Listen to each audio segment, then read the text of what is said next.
Hey guys, what's going on? We got the final episode of Raw for bragging rights. We're about to hit the bragging rights pay-per-view. Raw takes on SmackDown in a battle of the brand, the ultimate battle of the brands.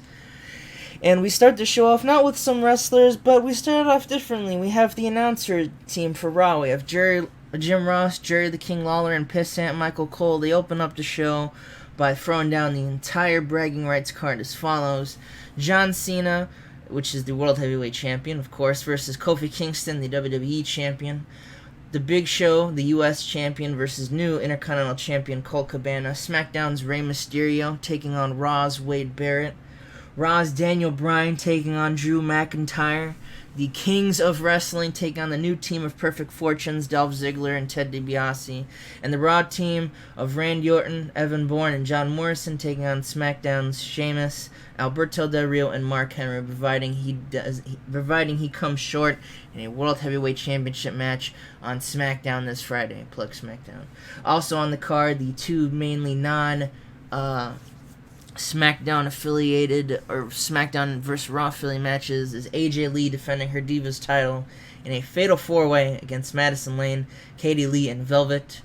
And next up, right next to this segment, a lucky superstar will meet Austin Aries and Xavier Woods to challenge for the NXT title. Xavier Woods has reenacted his rematch clause, but because the match sucked ass and they have bad chemistry, I'm throwing someone else in there, and that match is up next.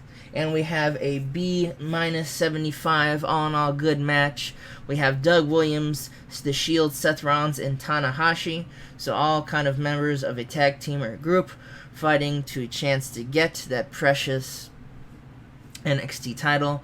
And of course it becomes Tanahashi who beats Seth Rollins with a German suplex following the distraction from Chris Jericho. Chris Jericho obviously has been known to have been kind of tickling the balls of the Shield and pissing them off.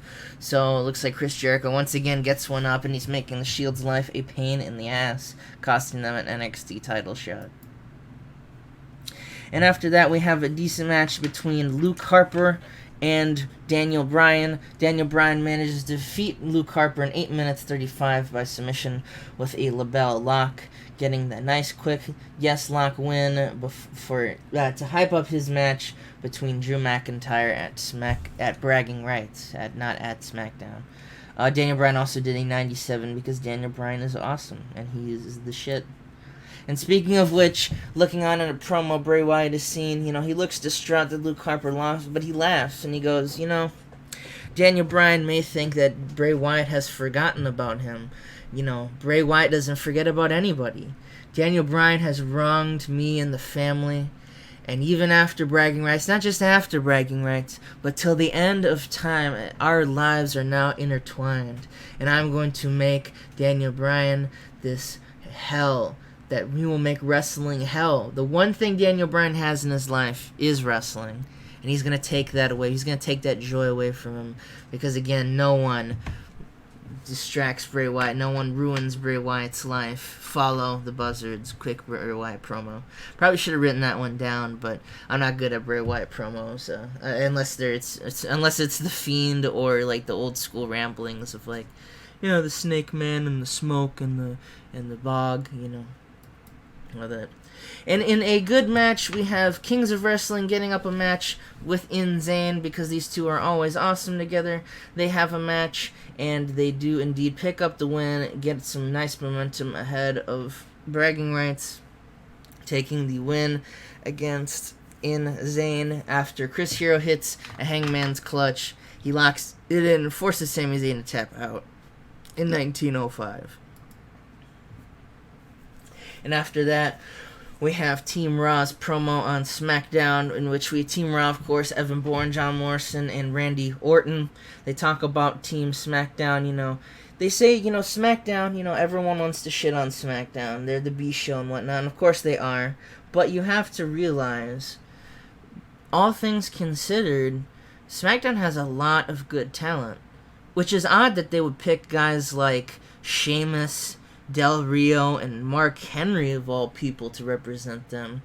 Randy Orton, the rest of Team SmackDown kind of laughs at that. Goes, but we do understand the threat that they pose, but make it no mistake. we will win the match at Bragging Rights. And not only that, but tonight in our main event, I'm taking on Wade Barrett. Wade Barrett has his own troubles to worry about, but honestly, I think Raw we can let SmackDown win one match, and I'm gonna soften Wade Barrett up for them because no one messes with the Viper. And then we have this is actually because I messed up and forgot to put on at Bragging Rights. The tag team titles will be defended against Miami Vices. Motor City Machines having their problems with Miami Vices being a SmackDown team, Motor City Machines being a Raw team. They will be putting up their titles on the line against them at the pay-per-view. No pre-booking. And just to show that they have some kind, we have a decent wrestling, but didn't have much heat. Motor City Machines defeat Common Ground about 17 minutes when Sabin defeated Mason Ryan by pinfall. Mason Ryan, of course, the weak link. Mason Ryan just kind of sucks. Alex Riley is doing pretty good for himself, all things considered.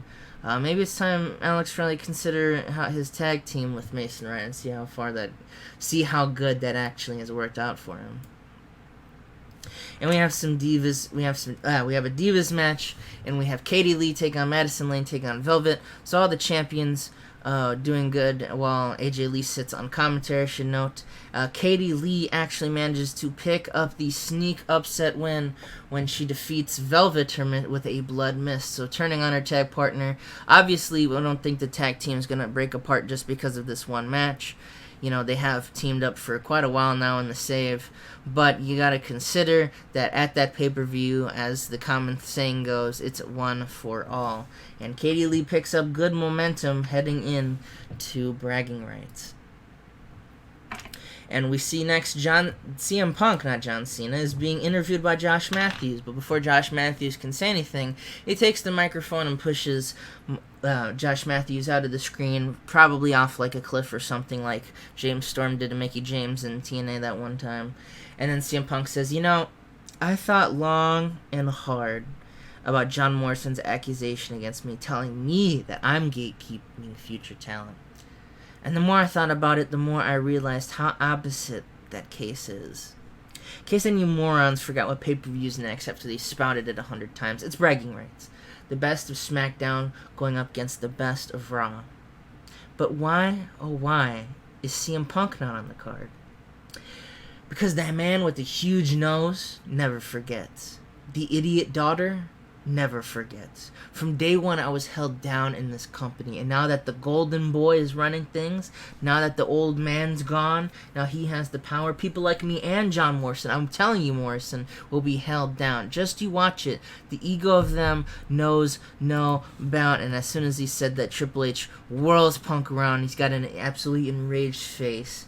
He simply says he shouldn't talk about things he doesn't know about, and he walks right back off. And that's how we end that segment. So Triple H taking offense to CM Punk. CM Punk, Triple H, and the McMahon family, they don't have a good relationship, and by good relationship, I mean it's fucking awful. So, there's that. So you gotta wonder how that's gonna be playing out.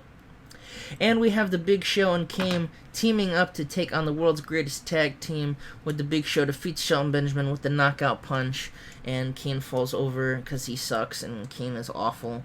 And Kane is just horrible at life, because he's the weak link.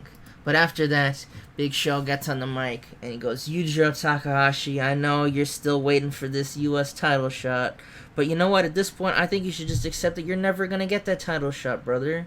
It's just not going to happen. People like you and people like me, we have matches maybe once in a great while, but now it's time for the real star of this company, he pats the U.S. title, me, to shine. And Colt Cabana, come Sunday, you're going to learn exactly what Yujiro learned. That you can have all the skills in the world, but that means nothing when you're up against a big man like me.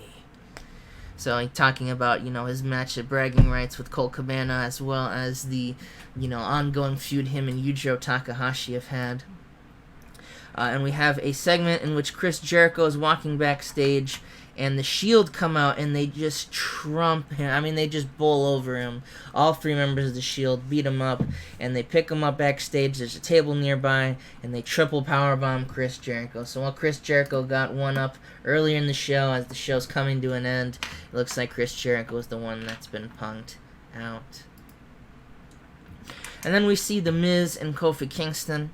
And Kofi Kingston's training for his huge match with John Cena, knowing that it'll be a brutal affair. When The Miz walks up, he looks different. He's not cocky, not egotistical, nothing like that. He tells Kofi he wishes him luck on Sunday. Beating the new John Cena is no easy task.